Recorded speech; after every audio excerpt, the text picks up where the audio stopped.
Right, so we have the subform made. What we need to do now is put it onto our main order form. So if you cross it off, it'll ask you to save it. Definitely do save it. I've already previously saved mine, hence the reason it doesn't come up. Open up your order form and just pull it into design view. And what we're going to do is we're going to drag this order item form on, and so it becomes a subform of this main order form. And let's place that on, and let's resize it and have a look at what is going on here. So if we go into view, let's have a look.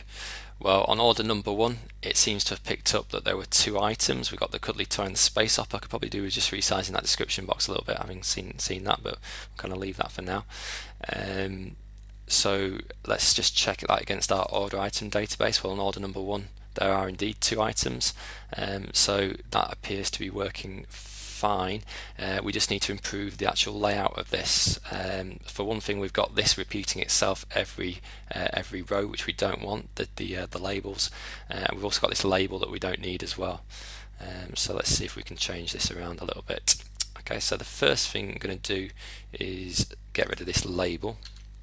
The second thing we're going to do is try and highlight, and this can be a little bit fiddly, but highlight these field labels that we've got. I'm going to cut them. I'm going to move them onto my main order form so they don't keep getting repeated, and I've got a little bit of space there to drag them into, so they're going to sit there like so. And the other thing I'm going to do just on this particular form is highlight these fields and shift them right up to the top, because it's this area that's always going to get repeated for each item. So I want that to be as narrow as possible, take up as little space. And let's go back into preview view and see where we're at now. Okay, well that's looking a little bit better. I just need to work on the layout in terms of those labels a little bit, so let's highlight those and drag them down and position them more in line. Okay, now the other thing I could do with getting rid of is these record selectors down here. So let's see if I can tidy that bit up as well.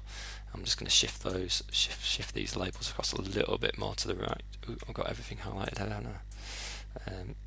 That's it, so let's just shift those across a little bit to the right. To do that, I'm going to select the form, I'm going to go to the property sheet on the form, and I'm going to look at some of these options down here. So record selectors I want to turn off, navigation buttons I want to turn off. Is there anything else in there?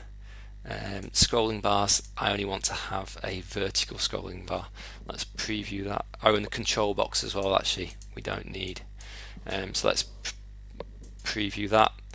That's looking a little bit neater. We maybe just need to resize this box on the right hand side a little bit, just to tidy that up. So if I can grab hold of that, I can. I just need to resize the actual form itself and bring that in line. Preview. Okay, we have an embedded subform, and this is all linked up and working, because if I tab through the orders, we can see the different items on each order. Okay, so we're getting there.